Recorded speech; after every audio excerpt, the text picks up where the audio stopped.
The drool hanging out of my mouth is the key to I that. know. Hey, you guys. Yo, good morning and welcome to another episode of the RoadFS podcast. You can tell we're already having fun. We are super excited about this week's guest. We got Mike MarineCare, the legend when it comes to boat care. I mean, between you and Rashid, man, you guys are the bomb when it comes to boats. I love working with Rashid. I got to get him up here in Michigan sometime. We'll do some fiberglass repair, but he'd be surprised at the amount of boats around here. Because when people say Michigan, you don't picture where I'm at, but this is like Little Venice, and there are boats everywhere. He'd love it up here. Well, you got all the Great Lakes up there, man. So, and as I understand it, those Great Lakes are big enough that you get big boats and yachts up there, not just the little 24-foot wake surfers, right? Those aren't even common where I'm at. That we got a whole slew of inland lakes. They're everywhere. Those are there, but on the lake, and you got to picture the Great Lakes. In between Lake Huron and Erie, there's a little Lake St. Clair. That's where I'm at. But per capita, they said it's the most populated boating area, the concentration of it in the world. Whether that's still true, I don't know. But there's everything locally from, well, like the 13-foot whaler I have all the way up to 80 and 100-foot Lazeras, Azimuths, Sunseeker. There's a Sunseeker dealer. The biggest one on the Great Lakes is right here. So the 100-foot Sunseekers, they're every size boat is around here. Wow. A lot of people think Great Lakes, they don't picture the big boats, but even a lot of the boats down in Florida, they're here in the summer, and then they get taken down. There's a freighter that comes through every spring and fall with a whole drop off. So even the Florida big boats, they come up here and they spend their summers in Michigan. So there's the whole thing. It depends on what you want. Wow, that's cool. I had no idea Michigan was like that. There you go. Yeah. So we have our special pirate duck here today just for you. You know, you got his.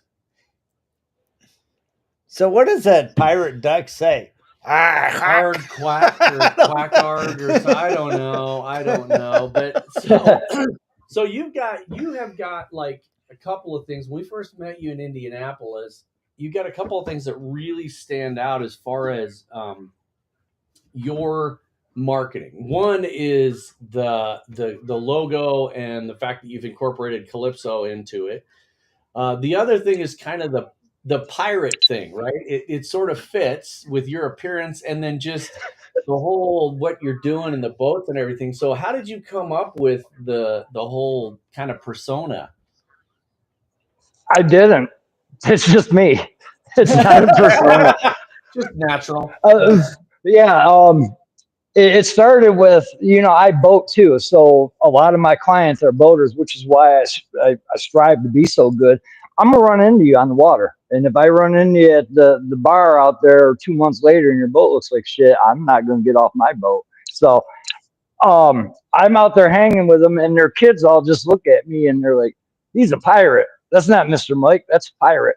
So it just stuck. And then probably 25 years ago, and I think statute of limitations are over, I was at the waterfront bar with my little boat, and I was talking to the girls. They wanted to see the boat that I had, which was like a 60-foot Sunseeker. And they called me out, and they wanted to see it. So we went and hung out on it, and I took them out on it. And that's when the pirate thing really started. There you go. Looking awesome, man. That is fun. And when you're in a bar saying, "Yeah, I got a big 60-footer, you guys should come out on it," and they call you out on it, what do you do? What do you do? Well, the good thing was you had keys to the ship. That's right. Every boat has keys on it. Nobody ever takes them off. I know the keys are in my boat, right in the cover. Yeah. It's like heavy equipment. On the heavy equipment, you look on the dash or you look under the seat. The keys are always in them. So, right, and everybody, they're like, "Well, that sounds stupid. It makes it easy." Well, boats, if they break the cabin hatch or any of the windows, it's thousands of dollars. So you leave the keys. If they want to get in, they're going to get in. Just make it easy instead of Yeah, I mean, them it's breaking not it, worth right? No, it. no. It's not worth it. So you've always been on the marine care side, or do you dabble in the auto? I saw a really good post of you doing Harley the other day. That was super sweet.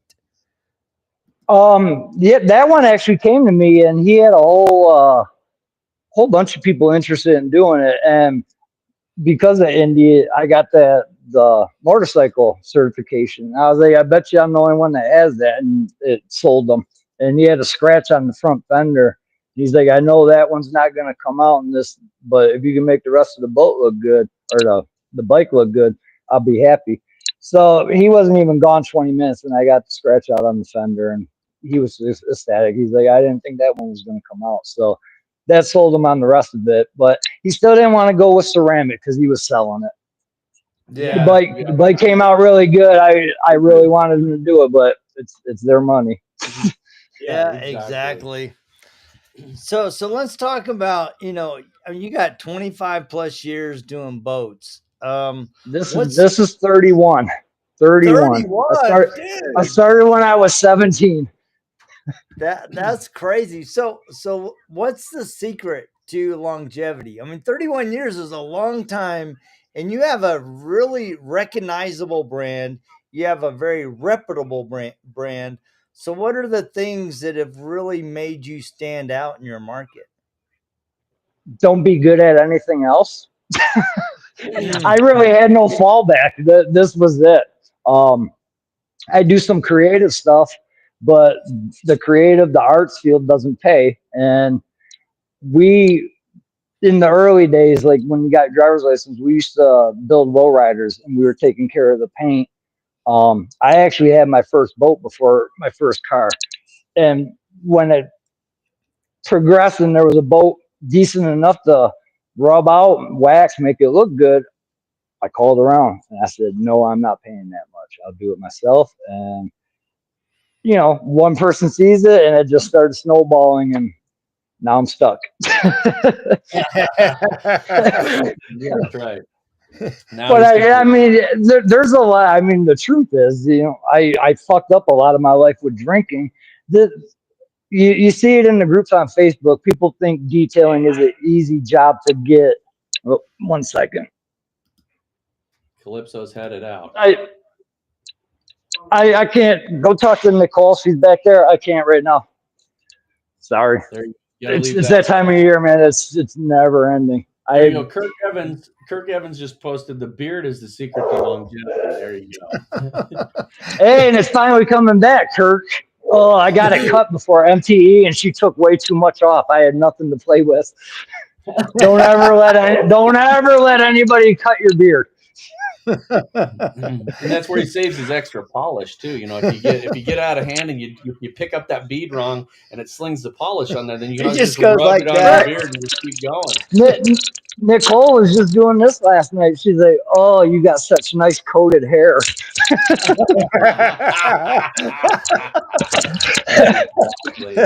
And fucking after the detail summit, she's like, "Man, I'm still washing Stark and Angel Wax out of my hair." Yeah, for sure. So It's just like the food. You save a little bit for later. I'll save a little coating for later. so you guys are really about to kick into your busy season because it's going to It's get full on.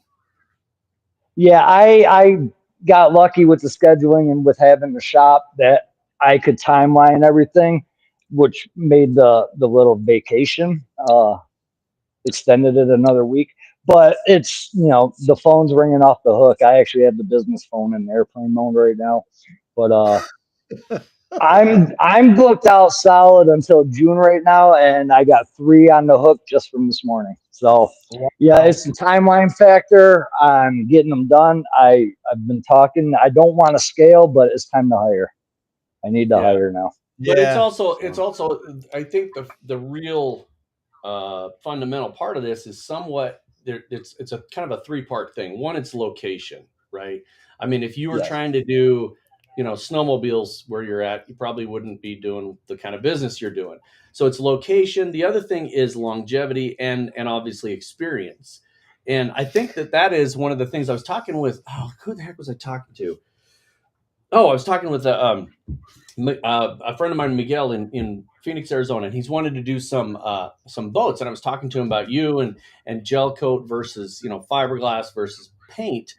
And he's like, "What's the big difference with gel coat? I've heard it's really hard." And I go, "It's hard like the back of my head, but it's also thick, so you can really." He goes, "Oh, so you can really like hammer into it." And I said, "Yes, somewhat, but there's a lot of finesse to it, but yes, it's a thicker substrate. It's more. I think it's more forgiving because of the thickness of it, but it's also misleading because you can't just roll up with a paint gauge and go, how much? What do I got here? And some of these newer boats with the flake on them and everything, if you burn through that stuff, it's not gonna match." I'm waiting for somebody to come out with a thickness gauge for gel coat. I'm not sure how that works. I know with the paint, it's searching for the metal underneath, but that would be really handy because even 31 years experience right before the detail summit, the Sea Ray Timmy came up and helped me with. I burned through that thing in 4 spots. It was a 30-year-old boat. The gel coat was worn, and it wasn't even from trying to get in a spot. I was going across and right on the edge. It took it right off as I went by. But it's one of the things you have to explain it to the client. One, you're dealing with a 30-year-old boat. It's already and he's tired of having the oxidation come back every year. So I told him we're going to have to get aggressive. But when you're talking a spot that big, over 30 feet, if I don't point it out to him, he's not even going to notice it. It's me that show. And I showed Timmy. I was like, look how easy. Yeah. So I don't care how long you've been doing it or how good you are. It still happens. Oh yeah, for sure. Every boat is different. And what a lot of people don't get with boats is they're not production line like the automotive or almost any other manufacturing. So if you got Mike coming in and he partied hard last night and I'm laying down the gel coat in that mold, I might be lazy and I might skip 2 passes. So you never know. It happens on every boat from the cheap brands to the big ones. That 2 or 3 summers ago, there was a Sunseeker. The owner never even got to enjoy it for the summer because every time he took it out, the transmissions went. The cause was the engines weren't aligned right because probably whoever came in that day wasn't feeling it and didn't do his job right. So the problems happen all the time. And with until the computer starts spraying the molds and all these, it's human error factor. So you'll have spots that are thick, thin. You never know. That's where the experience really comes in. But you can have all the experience in the world and it's still going to happen. Oh, I don't know anybody that's a highly experienced detailer that hasn't burned through something, and I'm not talking about 20 years ago.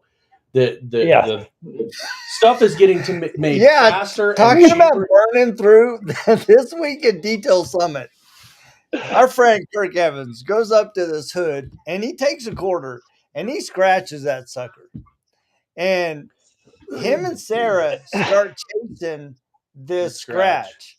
And he's like, let's just go see how far this scratch really. I don't know what he did, but he scratched it all the way to the metal.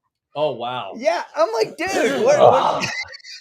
and it was fun, because Sarah and him were just, experimenting, usually pulling me out. That's egging him on. Usually Kirk gets a scratch, and I'm like, come on, man, you can get it. And I'm egging him to try to get him to burn. Right. So you guys egg it on and stuff. What happened to me? Long, though.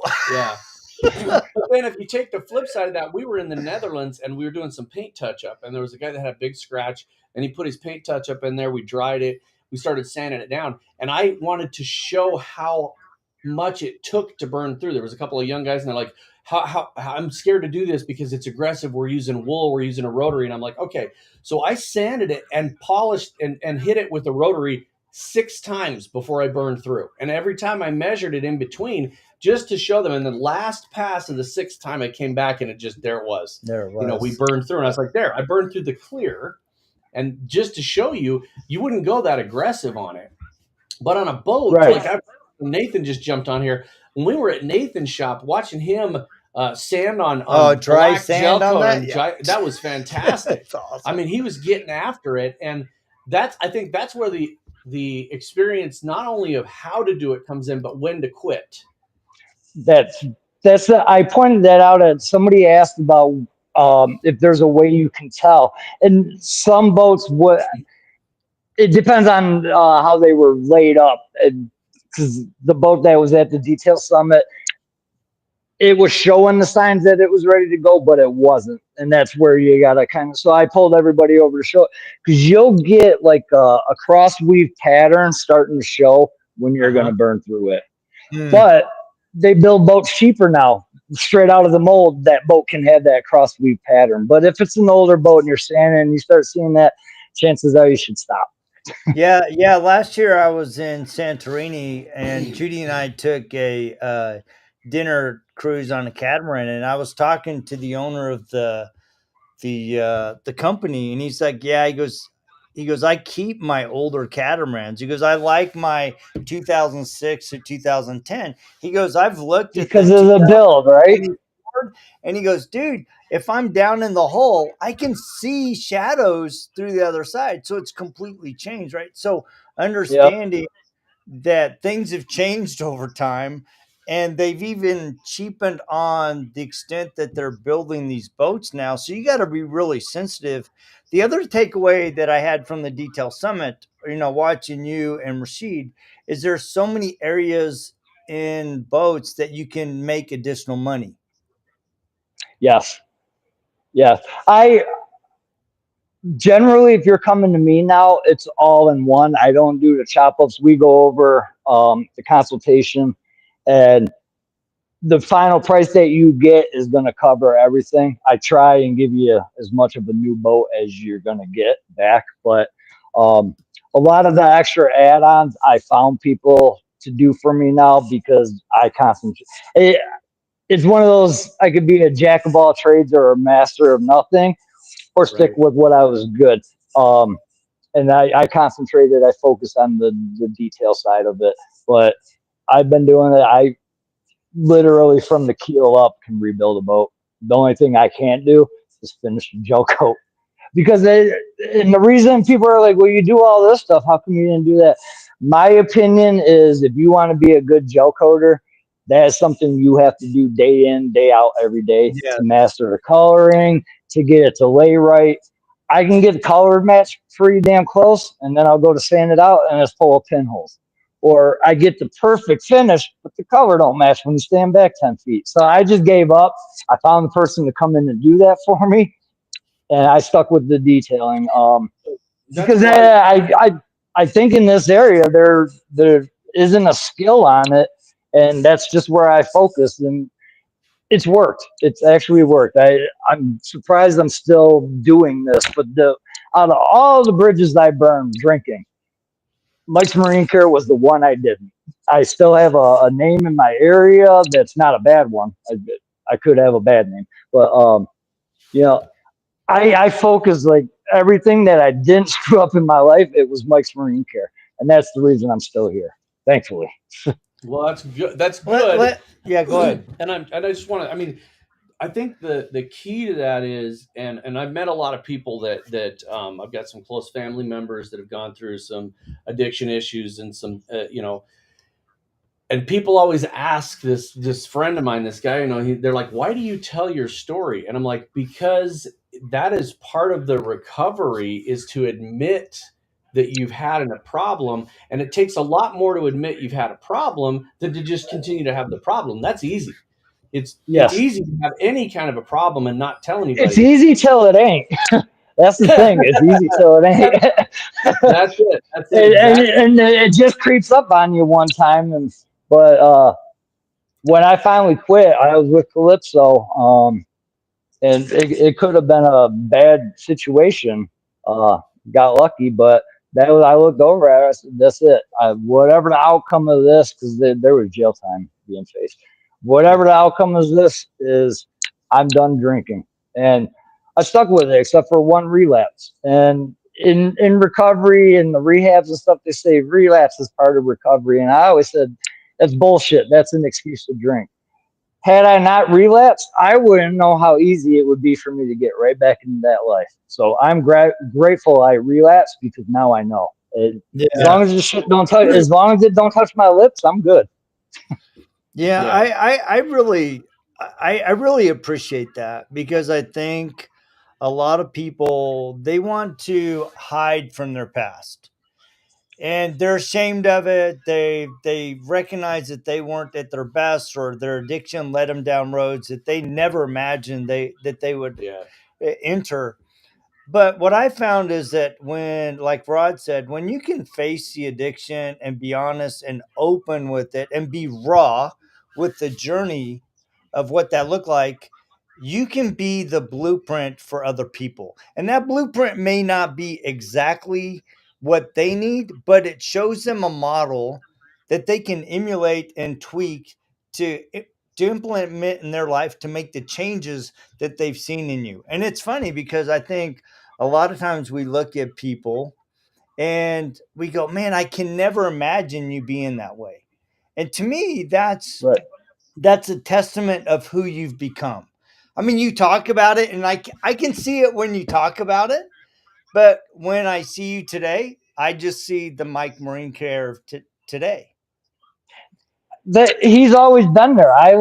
It, it started. It took a lot of counselors and stuff. I probably 20 years was court ordered for all the stuff you're supposed to do with substance abuse problems, and they they want to give you your reasons on why you're drinking, like, oh, your mom died or your dad hasn't been around. It's like, no, those don't affect me. I finally found one that went deep, and I got a mental condition. I have low latent inhibition, and it makes your brain constantly run. The alcohol shut it off. It shut it off. I learned that looking back now. I learned that at about 13. That shut it off and made me normal. And I was always the fun guy to party with. The problem is when I leave that situation, I continued until blackout at night. A lot of people didn't see that. That my problem with drinking was if I start, I don't stop. I never was physically addicted to it. I didn't need it in the morning to wake up, but I like drinking. I will not lie. I like what drinking does. So Well, it's funny I because would drink, and then if you're out with the clients at dinner, they buy you dinner because they love their boat, and you have a couple of drinks. It's a couple of drinks. Same with going out to whatever party. You have a couple of drinks, but then you leave, and I stop at the liquor store, and then I'm at home, and yeah.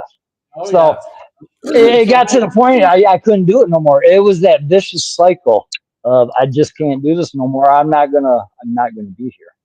yeah, It was coming. I skated with the health side. I'm very lucky, even with the smoking, which is next. I'm quitting smoking tomorrow. Wish me luck. Oh yeah, you But got it. yeah, that's the my, next one. But from the time it's just a vicious cycle you got to get out of. And Yeah. yeah. I had the same things. Well, how am I ever going to do this without drinking? How am I going to do that without drinking? 5 years now, it's like, how is that even a part of my life? Yeah, Yeah. that's how far removed it is. It's like, no, it's amazing once you start doing something that it just goes away. And that's why I share it. And at the trainings at MTE, a lot of people, substance abuse is a problem in our industry. I've known that just locally. If you're in the marine industry around here, you're either smoking dope or you're drinking. It goes hand in hand with the industry. So I don't mind being vocal about it, even with the legal problems, because I did it. You can survive it. And I wish I heard the same stories when I was trying to get help. Like, a lot of what you hear is that, hey, you got to do this, and like, people scold you. It's like, I just want to quit drinking and change my life. Yeah. And can you help me? No, everybody's got their own itinerary that they want you to follow, and that's not how it works. I'm one of them people that I do not like being told what to do. It probably won't get done, but if you just let me go do it, I mean, the judges all learned that. The last judge, basically, my probation was nothing because I was already handling everything. He saw I was service or serious, so he didn't force me to do everything, and it got done. When you force me to do it, it's like, no, I don't know. Yeah. That's just always been me. And again, getting sober, you realize this stuff. It's not just like something recent. It's been my whole way, my whole life, even in high school. Probably why I didn't go that much. Well, That's probably why I'm a boat detailer. but I think that's a lot of everything in life, not just addiction or Yeah, substance use. It has to come from you, right? right. It's one of those things it has to affect you before you're going to do it. I don't care if it's spending money or whatever. My dad smoked from the time he was 15 until he was 65. And he tried multiple times throughout his life to quit, but it was because somebody else wanted him to quit. And so he has this Right. story. He went to a stop smoking thing. And it was one of these stop smoking deals where they make you take 2 packs of cigarettes and they make you chain smoke them while they're talking because they want you to get sick on it. And he's just smoking probably it low. up. And they pointed my dad out. They said, "What? Why are you in here? How are you going to quit?" He goes, "Look, I love smoking. I love everything about it. I love the smell of it. I love the taste of it. I love the feeling in my hand. And I've loved it since I was 15. He goes, "You're not going to get me to stop smoking. I am." So at 65, he had high blood pressure and he didn't want to take the blood pressure pills. And he told his doctor, he says, "What if I just quit smoking?" And his doctor just laughed at him. He's like, "Dude, you've tried it 100 times." He goes, "Yeah, but it's getting really expensive. And now you're telling me I have to take pills and I don't want to take pills." So he just walked out the door and that's it. He never smoked another cigarette. But it was because it was affecting him. And it wasn't because someone else was telling him. Because I agree with you. Somebody else tells you, you got to do this. And you're like, I don't. you become Marty McFly, right? And somebody's saying chicken changes. Oh, I don't think so. So let's talk about, is this your shop that you're in right now? Yes, sir. So how big is your shop? Because it looks like you got 3 pretty damn big boats in there. There's one over here too, one over there, and there's 2 sitting outside. I just brought in with me. But that's who I need to hire. These ones have been in here all winter, so these were the winter boats. The weather, I guess, while I was gone was a little iffy up here, so the marina was slow to open. So that one's going in tomorrow. These should be out by Monday. This one, I still got to do the bottom on it. So, but that's my sister's boat. Hopefully, she's not watching. It'll get done when now you have a training coming up, right? Putting together one. As of right now, yes, it will be a shrink wrap training, but awesome. A lot of people have reached out. This might be a little premature. I've been talking with Kurt. This might end up being a roundtable event with shrink wrap, winterizing, fiberglass repair, correction, coatings, pretty much everything but soft goods, upholstery, and canvas work, which I could also get a person in here for that too. So I want to do the shrink wrap. Everybody's been wanting to learn it, but other people, so why not make this a 4-day big marine event? That's awesome. That's the goal. That's the goal. But yes, shrink wrap training will be here in September, and hopefully it'll be more than that.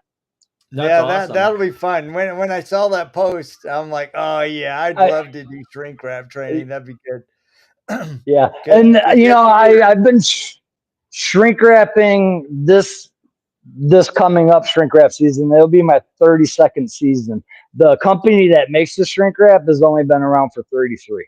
So I got into it. I didn't realize it, but I got into it right when it came out, at least in this area. So everything in the class will be down to supplies, products, management. I'm confident I can teach that one. People say you should teach correction classes. I don't feel confident. So we have to align calendars because we already have 2 events in September. This will be a 3rd one. So and what I want you to do is I want Jody to lean on a refrigerator and shrink wrap him like Han Solo in Star Wars to the fridge. That'd be funny. So we can cut out little holes for his nose and everything, but I just shrink wrap him to the thing. That would be funny. It was in November. It was a bonfire chili cook-off party thing, and I had just come from shrink wrapping, and somebody's wife was having her birthday there, and they're like, "Can we wrap her up for a prank?" So I went out and grabbed the wrap, and we wrapped her around. And they went around her with tape, and then I pulled out the torch to shrink it down, and everybody's shit. I was like, "I won't burn her, I promise." What did I sign up for? That's funny. If you're gonna do it, do it right. We were all drinking too. I promise I won't burn you. Yeah. As far as September and the dates, yes, I know there are other things going on. So if this does end up being bigger, it will gel with everybody's schedule. So maybe it won't be a September, but you got to hold it close to when shrink wrap season. No, you got to. It's got to be shrink wrap boats in July. No, it's got to be. Well, September. you could. I honestly wrap at least one boat per month throughout the year. No, there's a boat getting shipped down to Florida. There's a boat, owner passed away and family wants to put it away. There's something comes up where I'm pulling out the shrink wrap gear at least once a month. And when it's July and you got 300,000 BTU torch, it's not fun. It's not fun. Yeah, no, September's when we need to do that. Yeah. So up here, even October, I really don't start cranking on shrink wrap until mid-October. November's my busy month. But it's a great tool if you're going to do boats to add it, have them come in for their maintenance before storage, and throw the cover on it. And if you're the one that's doing the cleaning and the cover, there's so many ways you can do shrink wrap that boat won't get dirty. So it's a good one. And the money is good in it. It's gotten expensive because the cost of everything, and the shrink wrap's all petroleum based and it's plastic. So the price of that skyrocketed. To be honest, if I didn't do it, I wouldn't shrink wrap my boat. It's so expensive for just a winter cover. Yeah. But if you're offering it, if I just went full tilt for shrink wrap and did as many as I used to do average each year was 300 to 450 boats. I'm not doing that many anymore, but if you're doing that many, you don't have to work the rest of the year. Yeah. You can literally make enough shrink wrapping that you'll be good if you know how to, you got to know how to play with your money, but you can make a lot off shrink wrap. And it's one of them jobs where it's like cutting lawns. You're here and then you go to the next one. You're not like stuck on a boat for 4 days. So it's fun. That's the only reason I still do it. It's literally my favorite season of the year when shrink wrap starts. It's just quick money.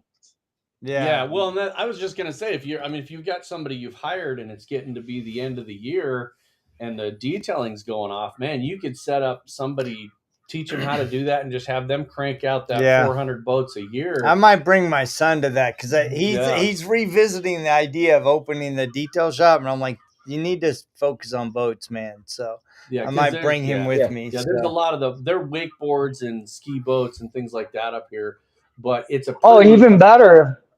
Yeah, if they got the arches on them and the towers and stuff, they're real quick. You don't even have to put supports in those. You're not even cutting wood. It's just stringing that boat up.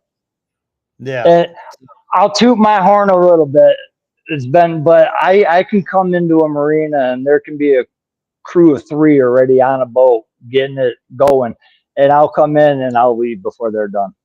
I got to really stream this one. I'm confident you are going to learn and make money off of. But I want to bring in more than just the shrink wrap. That's been a goal and a dream. And it's like, I got a nice shop here, and it's like, this would be. It was after I went to the IGL Roofs last year at the SEMA Garage, which is a phenomenal place. But I looked at that and I was like, oh, I can't have anything like this at my shop. Look at this place, But but you go to Rashid's it's been going along. Yeah. Oh yeah. I'm pretty much the layouts are a little different, but I'm sized about Rashid's shop. So, that's awesome. He is high production. He's got so many different things he does. So he does do gel coat repair, but then he's got with the marinas that he's got there in Jacksonville. He does the engine cowls. The engine And cowls. he's always got 6 or 8 of those in there. And he put me on painting when I was there the first time. And that's a great add-on to have somebody do that. And that's the thing, is you take the skills that you have, and that's what you do, right? I mean, you're doing the wraps, and you're doing the shrink wraps and detailing, and then there might be somebody over here that does a really good job at gel coat repair, and that's just a decision each individual business owner makes. And I think that's where a lot of people lose. They get in their mind, they're like, well, I have to do it exactly like Mike. Well, no, you have to do it exactly like you. You can take the things that work and use those, and you might not be the person that can shrink wrap. You might have to pass that off to somebody, but you might be the person that does gel coat repair. And so it's all taking the pieces, the good pieces, and aligning them so that your particular business can work. And I mean, we've been very, very, very lucky. Jody and I have been lucky, because I would say probably in my experience, the 3 best boat detailers in the industry are you, Rashid Baker, and Nathan Warren. I would put those 3 people on the top of my list as the top 3 in the industry. And I'm sure there's other detailers out there. That's just the people that I've met. And so I've had the ability to be at all 3 of those trainings with all 3 of you guys. Love to be the one in September, but I've watched, and you all have a different technique, but you all get the same result. You all have a great name for yourself in boats, and you all have a clientele that follows you because of the technique that you use. That's what was always my biggest thing with going to any events and picking up a tool, is like, I got my own style, and they're going to judge me, because you feel, when maybe it's just me, but you feel like there's a certain way you should hold this and all that. And Jason Rose got me calling the wheels the cannon, because he actually said rotaries are a dying breed. We call them cannons because you only pull them out when you want to fuck shit up. And I was like, did you really just call it a cannon to a pirate? I have a shirt and made everything for it. But that's been the play. But now that I pick it up and people come and they're like, man, the way you sling that thing around, it makes me feel good that it's my own style, but the results are still the same. So I finally gotten over the ticks in my head that, like, they're all going to laugh at you. Those are finally gone. My confidence is finally getting back up. Yeah. Because that ultimately has been my problem with drowning myself for so long. My confidence is gone. Like, when I hear that you're putting me in the top 3 of who you think are the best in the boat detailing industry, it's still, I don't feel that I belong in there. Like, I can add no other names in there besides mine. Yeah, so it takes a lot for me to hear that, but I'm finally coming into my own, and I've earned it. Nicole keeps telling me you've earned it when they say that. So I still don't feel like that person, though. Yeah, but the key to that is to be humble. That is the thing. That's why all of the great people in this industry, and I've not been I've been in some other industries, but not a lot. But I would say in any industry, it's the people that are humble, that are good, that are the best ones. And if I look at all 3 of you guys, you look at Rashid and what he cranks out, and Nathan Warren, he's got. I mean, you guys all 3 are humble. You're just what I would call just regular guys, right? You're not these guys that have your picture on the t-shirts and pounding your chest and look at me. Can you see who I have? That's right. Absolutely. I would expect nothing less. I would expect nothing less. So, if you have not met him, that's awesome. So that I think is what makes it so great. So I'm excited now. I'd love it. I've actually never been to Michigan. So. Yeah, it'd be awesome. So really? Well, we will definitely have to talk to Mr. Kirk and you about how we can help make that happen. And that's just super exciting. So well here, I'm gonna sweeten the deal so you come to Michigan, okay? Oh, there you go. Okay. There you go. Let's see it. The training will be here in the shop, and then when we're done, just gonna show Jody some boating stuff here. We can go outside, and there will be a boat. There will be a boat right here that we are all going to go out on. Yes, I yes, promise. I promise. There you go. dude. I'm all there. In fact, That will I'm. be the after training dinner. We're going to take a boat out to Harson's Island and go have dinner out there. Wow. Dude, That's I awesome. yeah, we're all in. Yeah, it's funny because it was like 80 degrees and 74 degrees, and today it's like 60 degrees, and I'm like, all right, it's time to get the boat out, and it's gonna be like 55 degrees, but I'm taking the boat out this weekend. And I was in So you're the Arizona. kind of boater that you see the sun. The sun is out. Let's go boating, right? That's it. Yep. Perfect. Exactly, Jason. Jason, I wanna talk about this. I know exactly what you're saying about the confidence. That's why it took me 15 years to go on my own. There are a lot of you men and women that are feeling that way, right? You have the skills, you have the know-how, you have the knowledge, and sometimes the biggest obstacle is your own fear and your own self-doubt, Yep. right? And dude, when Rod and I, we're dumb enough to try. We're just dumb enough to try. When we started RoadFS in 2009, the first 7 years, nobody wanted to talk to us. They're like, dude, we don't need software. We don't need a CRM. The way I do it works. And it was tough sometimes going to Mobile Tech Expo, trying to get people's attention and stuff.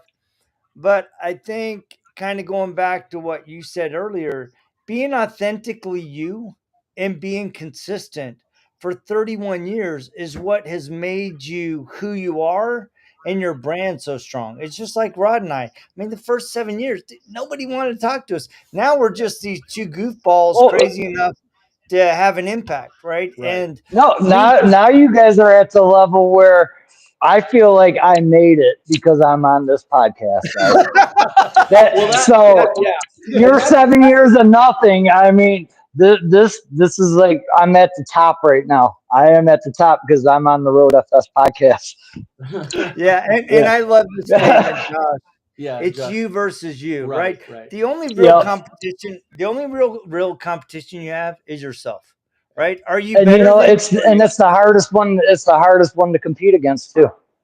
It truly is.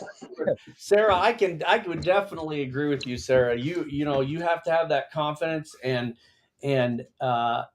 understand that you can meet the customer's expectations. And when they love their vehicle and they go, oh my God, I got to go tell all my friends.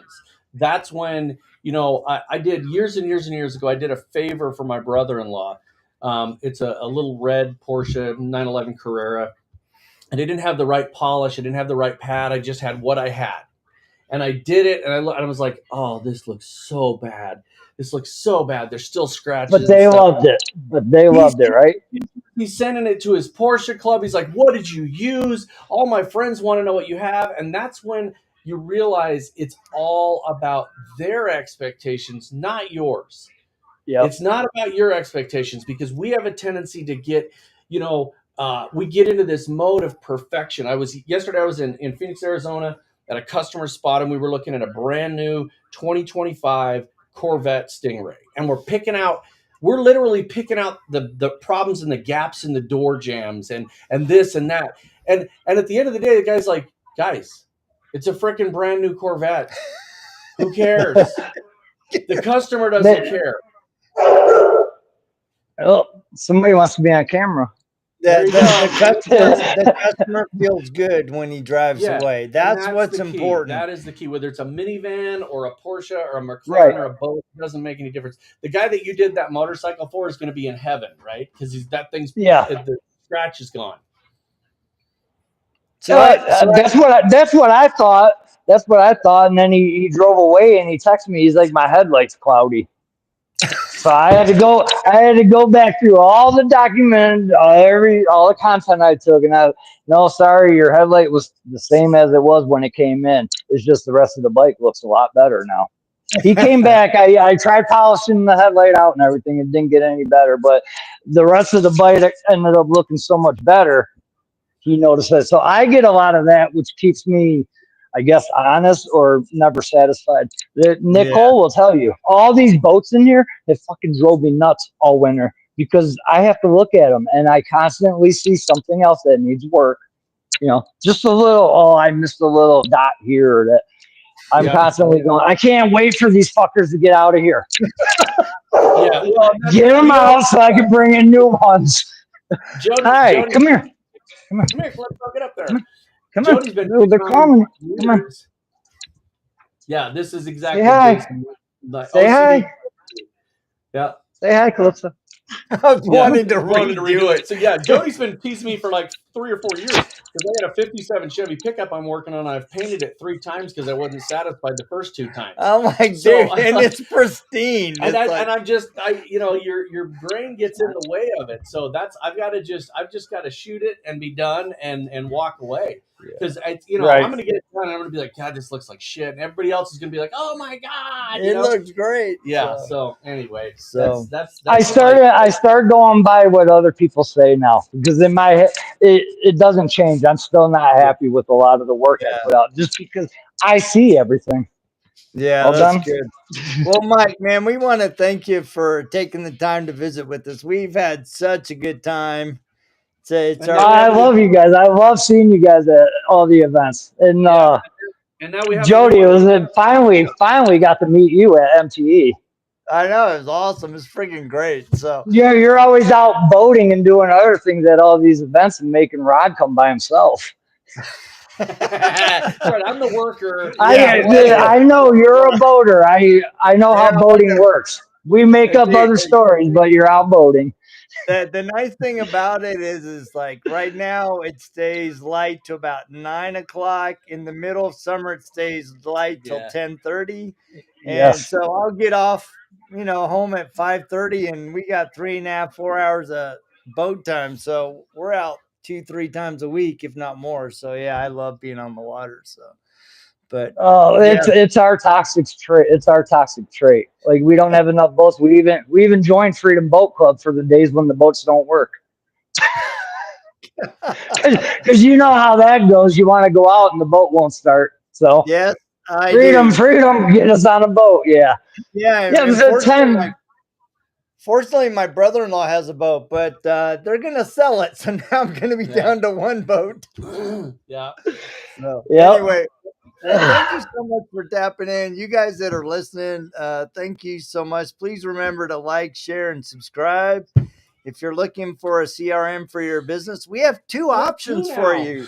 Detail Bookie and RoadFS. Give us a shout. We're here to help. If you guys need some great tips on and just know how when it comes to boats, reach out to Mike MarineCare on Facebook. He is a wealth of knowledge and always willing to help. So and tell him you're going to go to his shoot. Yep. So. Shoot me a message anytime. I'll help you if I can. That's not a problem. It's one of them, I don't go talking about, but a lot of people have been in my inboxes and I have no problem helping you out with the boat. So don't hesitate to ask. Well, thank you so much, man. And we will check everybody same time, same bad channel just next week. See ya. Love you guys.